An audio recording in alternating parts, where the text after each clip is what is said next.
Hi, this is my first broadcast from my new channel called Victims No More. And I want to talk about how we learn to become victims.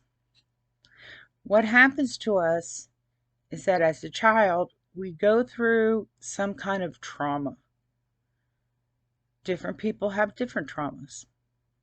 My trauma was I was not the person that my family wanted me to be. I was a good person, but they didn't see that in me.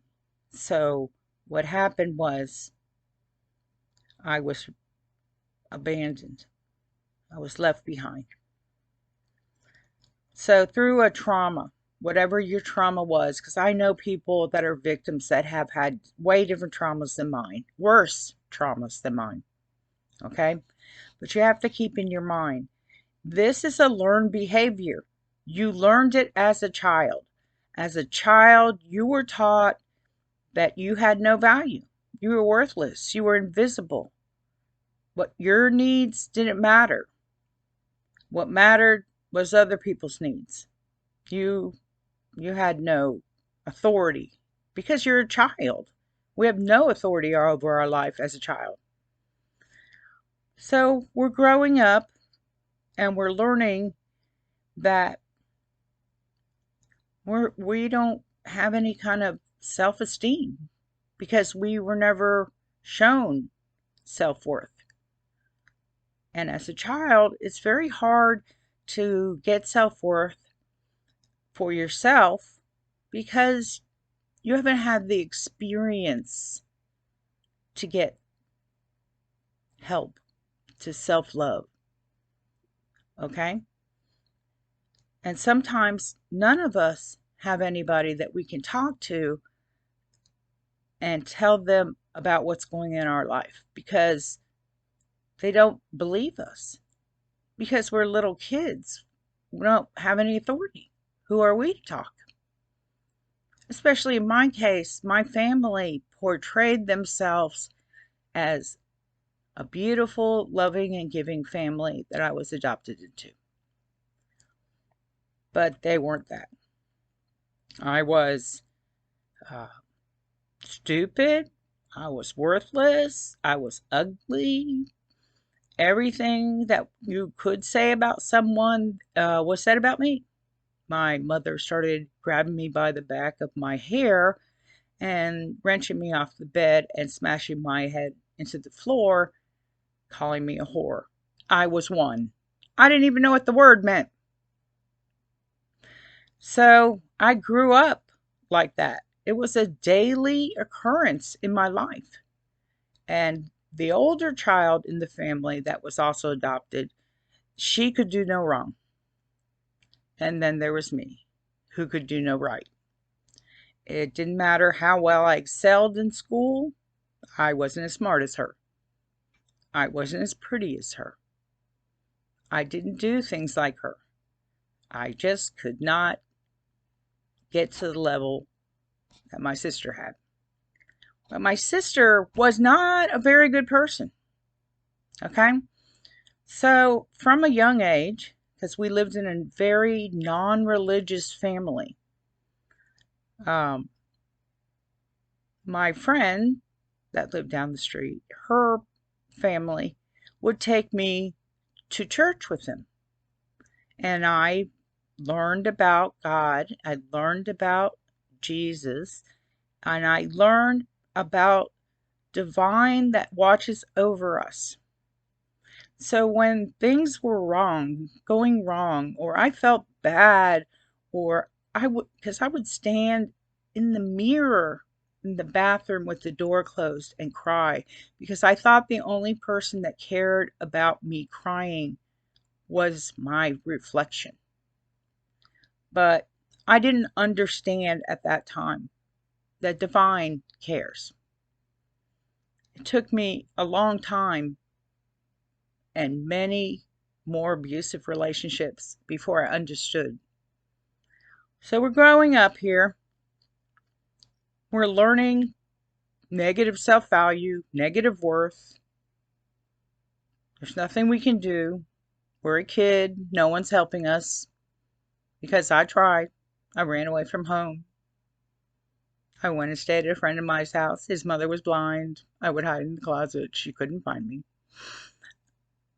until somebody told on me, and then my parents came and got me. I tried calling the authorities. I wanted to go to Mariana, which is a home for unruly girls, which I wasn't unruly. I was a faithfully rule abiding child. It's just that no one could see that because of the negativity that I was surrounded with. So I was stuck there because I can remember DSS coming to the house and my father opening my bedroom door and going, "Look at this jail she lives in. Isn't it horrible?" Because it was a beautiful room. It was a big room. I had a TV. I had a stereo. I had two twin beds pushed together for me, just me. And, you know, I didn't lack for material goods. What I lacked was love. So I had one person in my life besides Divine that was actually in the 3D, which is our present world.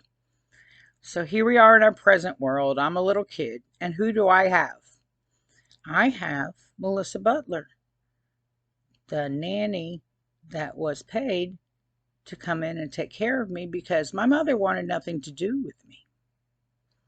And Melissa is the person that taught me, you are beautiful, you are smart, you are worth something. Hold your head up and be your authentic self. So we went along. I loved Melissa. She was like my mom. She was the black lady. But she was the most wonderful woman I knew. She saw me. She saw my true, authentic self. Most people didn't. So here we are, learning as a child, for the most part, negative things about us, with one person saying, no, that's not right. So at night, I would get dreams that I was falling. I was always falling off something high. Probably why I don't like heights to this day. I was always falling. And if you look in psychology of dreams, a person that's falling has no control over their life. Okay? So that was me. So I'm getting older. I'm doing good in school. Everybody likes me for the most part. I have a lot of friends. But my home life is horrible. Went to summer school every year just to not be home. And I loved learning. I loved reading. I loved anything to do with acquiring knowledge. I played the clarinet. I took lessons. I practiced every day for hours on end. I was going to be the best. Okay? So I get to junior high. There I am playing my clarinet. And I meet someone. His name is John. And he has natural clarinet ability. He's amazing. We're 12, okay? This guy is fabulous. So I'm second chair. And I decide to challenge him for first chair playing Flight of the Bumblebee. Which, if you're interested, you can look up Flight of the Bumblebee on clarinet and see how that goes. Anyways, I won the challenge. I beat John. The one and only time I ever beat John. I went home to tell my mother that I had made first chair because I was really excited. It was something I never thought I could accomplish. She didn't want to hear it. My sister had been in a car accident coming from the University of Florida, Gainesville, and had gone through the windshield and landed in a pile of ants. She was unscathed, unhurt, but this just, oh my gosh, everybody in the family was so upset. over nothing. There was nothing wrong with her. She was in an accident.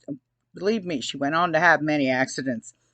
Okay, so she's in an accident. She's unhurt, unscathed. She fell in an ant pile through the windshield. So that eclipsed what I was trying to say. No one wanted to listen to my, the thing that I had done, the thing that I had accomplished. Nobody wanted to talk about that. Nobody wanted to hear about that. And that's kind of pretty much how things went as a child.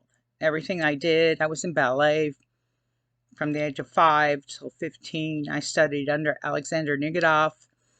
Um, yeah, I, I wasn't, you know, according to my mother, I wasn't good. I couldn't dance. I couldn't sing, which is true. I can't sing. Um, I didn't. She made me buy my clothes going into my teenage years at Sears from the ladies section, like old lady clothes. I wasn't allowed to choose my own clothes. Okay. So I didn't look like my peers. My peers had nice clothes. I was frumpy. I like my standard outfit was jeans and some kind of t-shirt or sweatshirt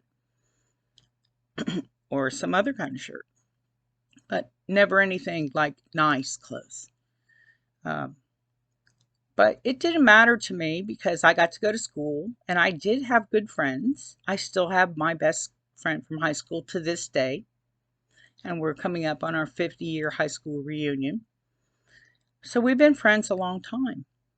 So I did make true friends back then, back in elementary, back in junior high, back in high school. So when I went through puberty at 13, I was very pretty.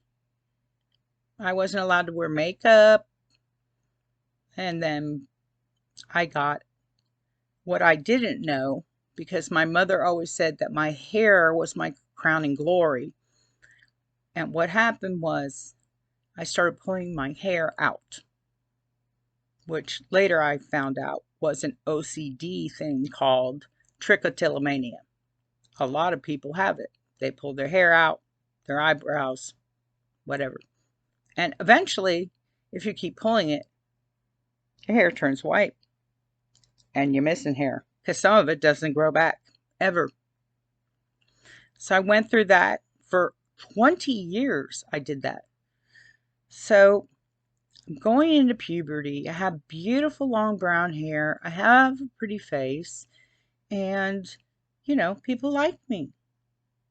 That was not my mother's plan. So going through puberty, I set out looking for love. That was what I was going to find. I was going to find someone that accepted me like I was and was going to love me. Went through a lot of boyfriends. Met one boy in particular when I was 16 who I felt was my soulmate. He was my everything.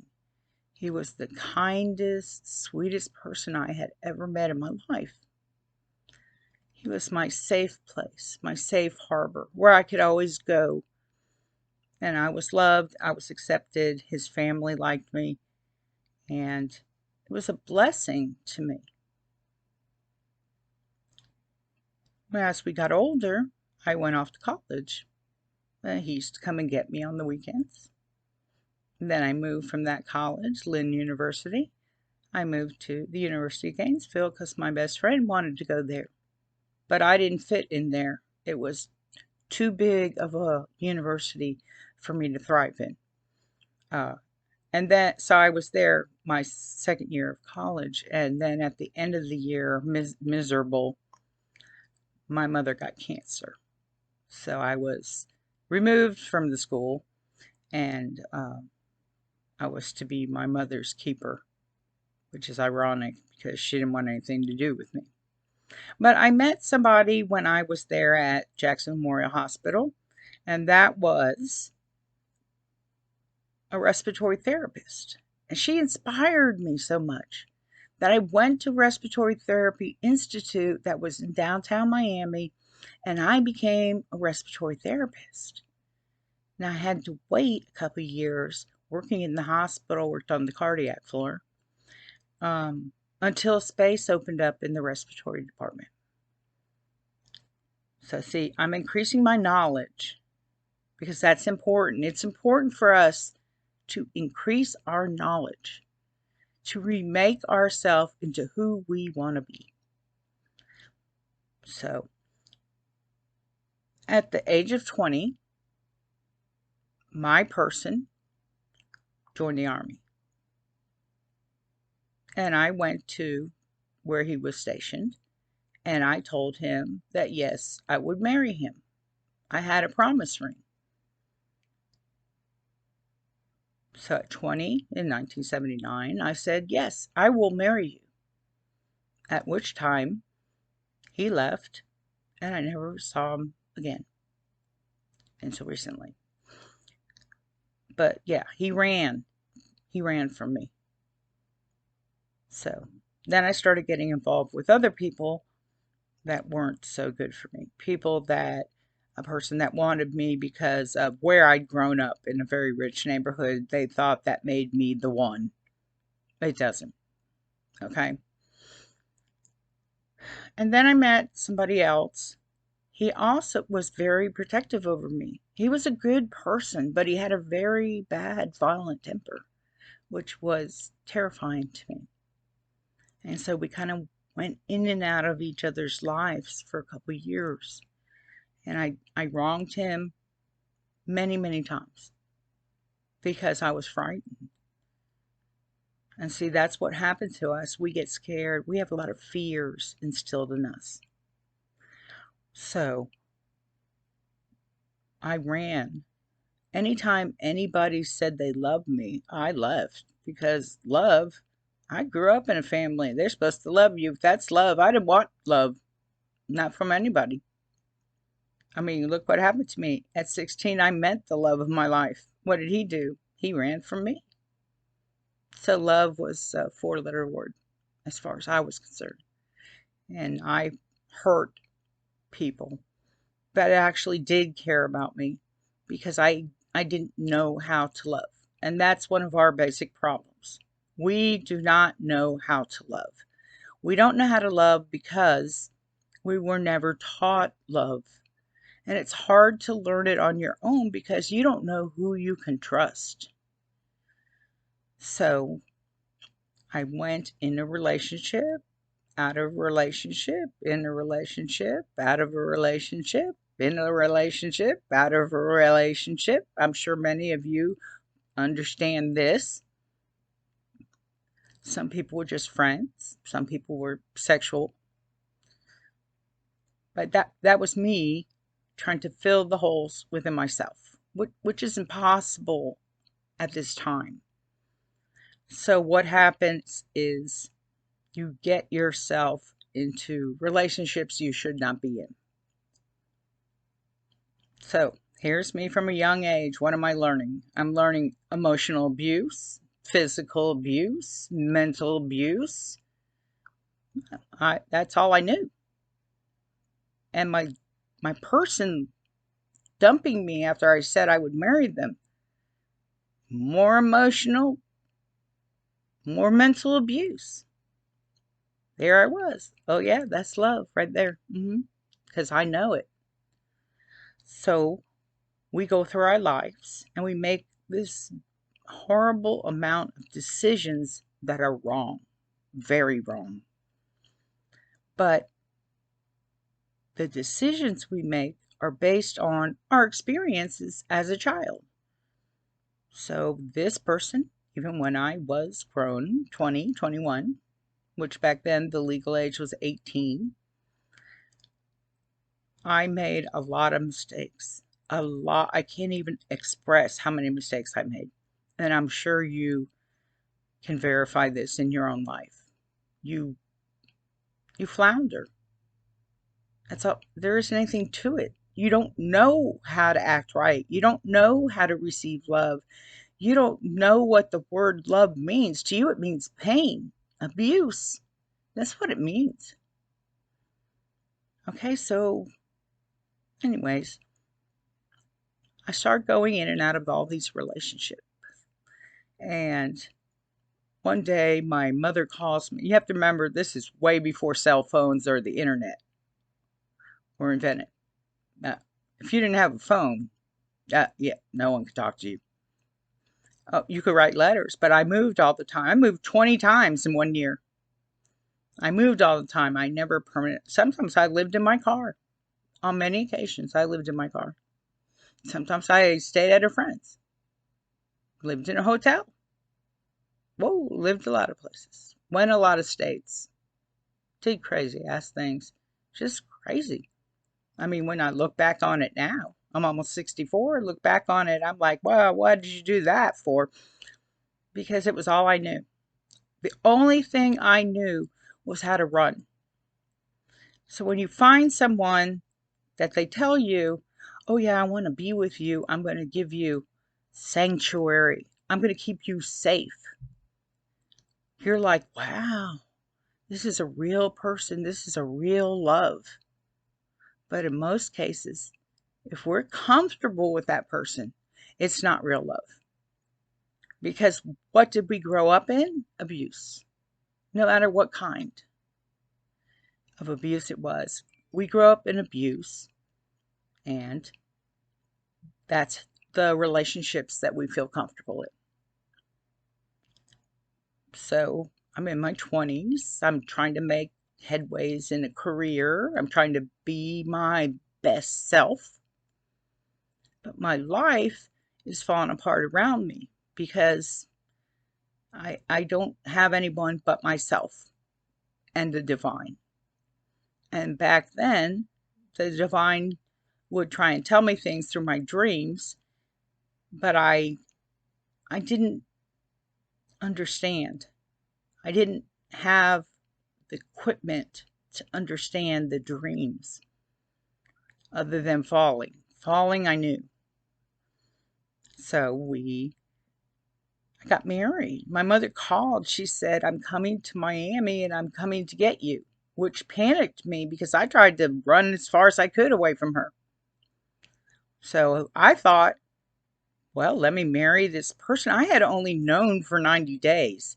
But he had a big family, something I always wanted. A big family. They were a very loving family.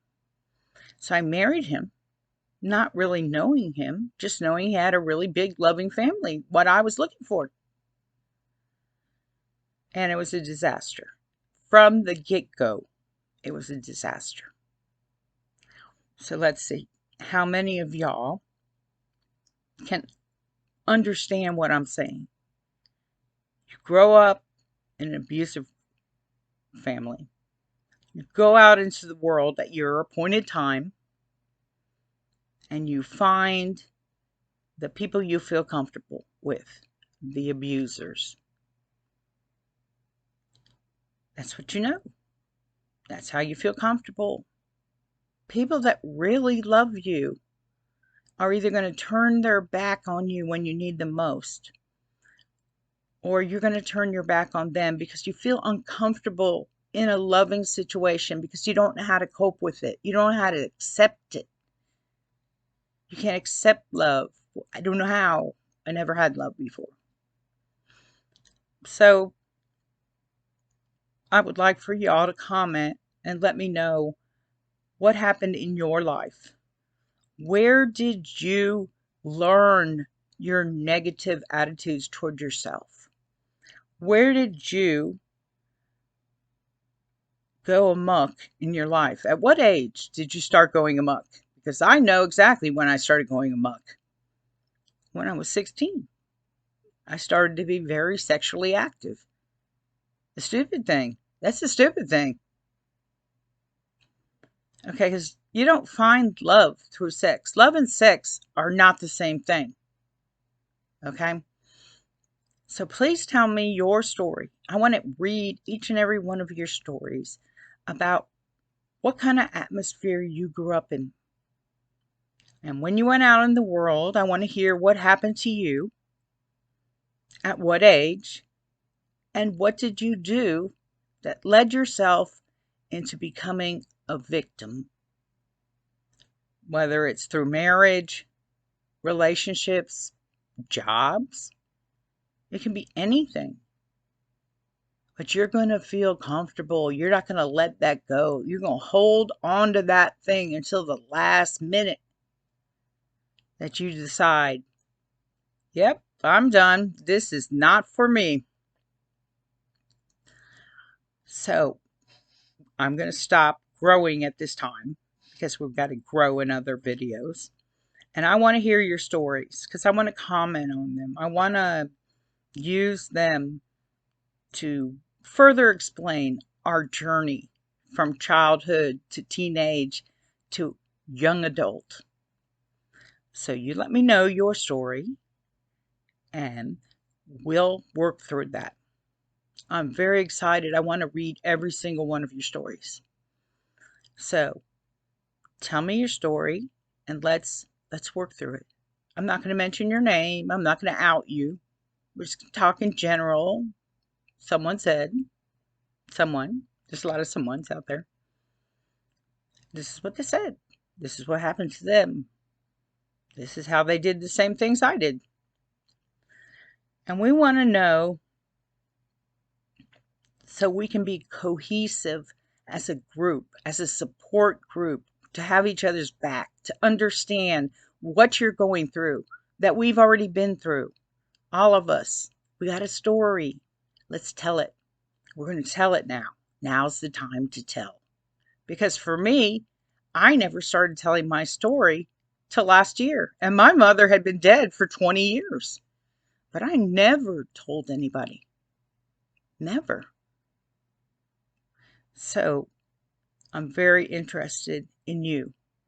And I hope that maybe some of the things I've said about our childhood, about our teenage years, about being sexual, promiscuous, running around doing crazy things, not normal teenage things. I mean, most normal teenagers are not going out looking for sex because they think that's love. So you tell me your stories. And from your stories and my story, we're going to learn more. We're going to learn how to stop this cycle of abuse. We will be victims no more. Thank you for watching, and I hope that you will comment. I'm looking forward to it. Victims no more, signing out. Love you all. Love and light. Understanding.